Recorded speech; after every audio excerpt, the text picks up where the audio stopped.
बलदेव राम, सहायक आचार्य Hindi, government college Merta city, BA part first, paper Hindi literature second. Hindi साहित्य के इतिहास के बारे में अपन अध्ययन कर रहे हैं। आज संत काव्यधारा है या जो ज्ञान मार्ग की शाखा है उसके जो प्रमुख कवि हैं उनके बारे में, उनकी रचनाओं के बारे में, उन रचनाओं में उन्होंने क्या लिखा है उनके बारे में आज थोड़ा अध्ययन करेंगे। इस शाखा के अपन पहले भी अध्ययन कर चुके हैं कि प्रतिनिधि कवि के रूप में कबीर को जाना जाता है। तो आज सबसे पहले कबीरदास जी के बारे में थोड़ा परिचय प्राप्त अपन करते हैं। बीजक नाम से कबीरदास जी की रचनाओं का संकलन देखने को मिलता है। इसके भाग इस प्रकार हैं: साकी, शबद और रमैनी। कबीरदास जी का जन्म 1398 ईस्वी और मृत्यु 1518 ईस्वी में।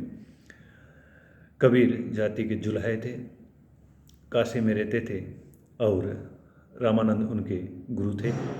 कबीर की पत्नी का नाम लोई, पुत्र का नाम कमाल एवं पुत्री का नाम कमाली था।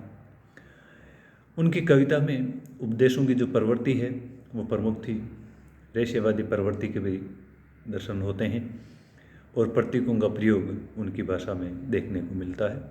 तो ये कबीर के बारे में संक्षिप्त परिचय। दूसरे प्रमुख जो संत थे रामानंद, इनका जन्म 1368 ईस्वी में तथा मृत्यु 1468 ईस्वी में। कान्यकुंज ब्राह्मण थे, शिक्षा काशी में हुई। भक्तमाल के अनुसार रामानंद के बाहरी शिष्य थे जिनके नाम इस प्रकार हैं: अनंतानंद, सुखानंद, सुरानंद, नरहरियानंद, भावानंद, पीपा, कबीर, सेन, धन्ना, रैदास, सुरसुरी और पद्मावती। रामानंद के शिष्यों में कबीर, पीपा, आनंददास, धन्ना प्रसिद्ध थे। इनके गुरु का नाम राघवानंद था। इन्होंने रामावत संप्रदाय का प्रवर्तन किया। तीर्थ यात्रा, मूर्ति पूजा, वेद आदि का विरोध करते हुए उन्होंने अंतः साधना पर बल दिया। रामानंद के गुरु राघवानंद जी ने सिद्धांत पंचमात्र ग्रंथ की रचना की थी। रैदास जाति से चमार थे, काशी के रहने वाले थे। जन्म काल के संबंध में निश्चयपूर्वक कहना थोड़ा संभव नहीं है। कुछ विद्वान इनने प्रसिद्ध कवयित्री मीराबाई का गुरु भी बताते हैं। रैदास का एक अन्य नाम रविदास भी प्रचलित है। संत बानी सीरीज में या उसके अंतर्गत इनकी रचनाओं का संकलन रविदास की बानी शीर्षक से प्रकाशित हुआ। इनके लिखे हुए 40 पद गुरु ग्रंथ साहिब में संकलित हैं। गुरु नानक, सिख संप्रदाय के प्रवर्तक गुरु नानक इतिहास प्रसिद्ध व्यक्ति माने जाते हैं। इनका जन्म 1469 में तलवंडी, जो वर्तमान में पाकिस्तान में है, हुआ था, जो अब ननकाना साहब के नाम से जाना जाता है। नानक जी के पद गुरु ग्रंथ साहिब में संकलित हैं।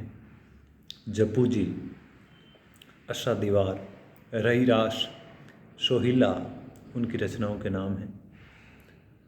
हरिदास, निरंजनी, ये निरंजनी संप्रदाय के कवि माने जाते हैं।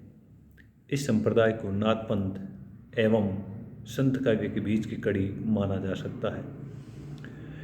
इनके लिखे कुछ ग्रंथ इस प्रकार हैं: अष्टपदी, जोग ग्रंथ, ब्रह्मस्तुति, हंस प्रबोध,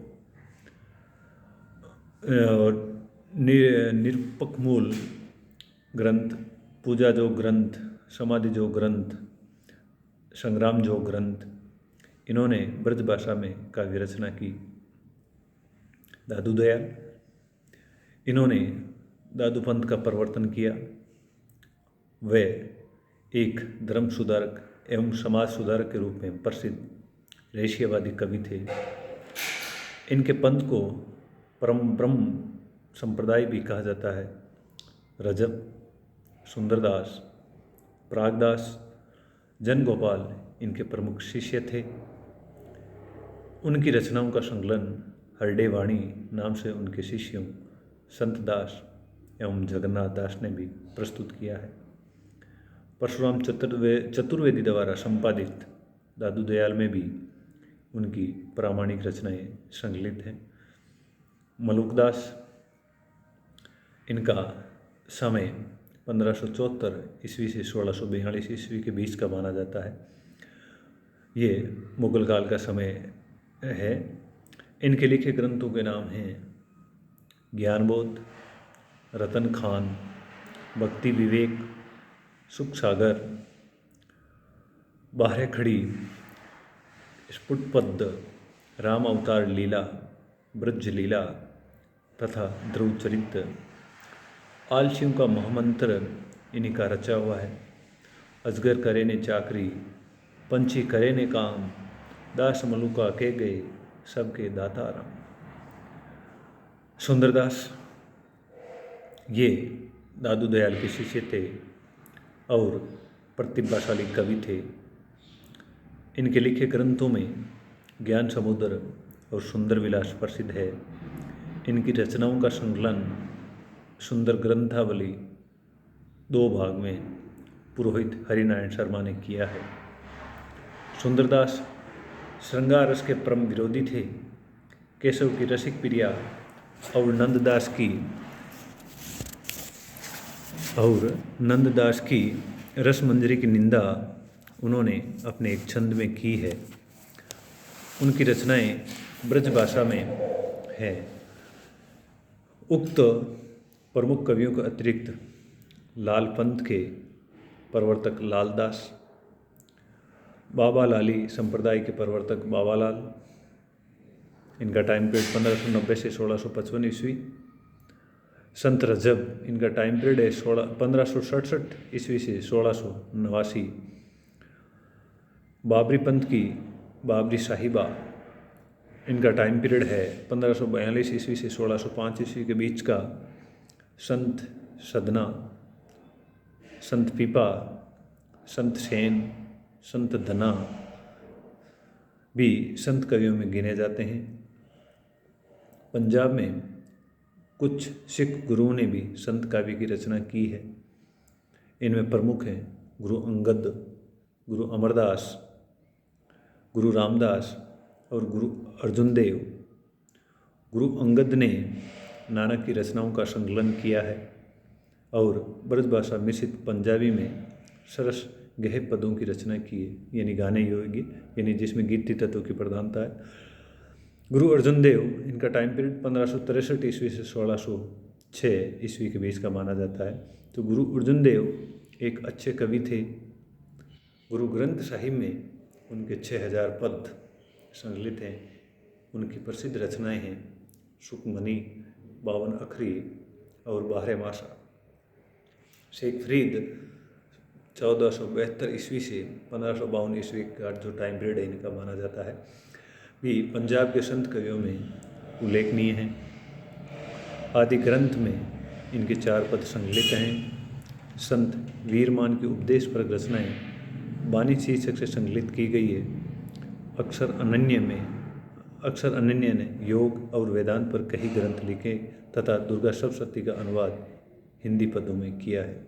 तो ये इस प्रकार जो भक्ति काल की एक महत्वपूर्ण शाखा मानी जाती है, ज्ञानाश्रयी शाखा या ज्ञान मार्गी शाखा या आपके संत काव्य धारा, अपन पहले पढ़ चुके हैं कि संत जो शब्द है इसकी उत्पत्ति के बारे में या इसके कौन कौन से अर्थ लिए जाते हैं। तो ये संत मार्गी शाखा है। इसमें विशेष रूप से जो निर्गुण संप्रदाय, इसके अंतर्गत ईश्वर को निर्गुण, निराकार, घटघट व्यापी, सूक्ष्म माना गया है और रहस्यवादी भावना, ये इस प्रकार के दर्शन भी इसमें देखने को मिलता है। इस संप्रदाय या जो ये संत हैं, इन्होंने गुरु को भी विशेष तवज्जो दी है और ज्ञान के द्वारा आत्मा और परमात्मा का मिलन इन्होंने बताया है। तो ये इस प्रकार अपन जो प्रमुख जो संत कवि थे उनके बारे में अपन ने अध्ययन किया। अगले अध्याय में अपन अध्ययन करेंगे संत काव्य की जो प्रमुख विशेषताएं मानी जाती है उनके बारे में अध्ययन करेंगे।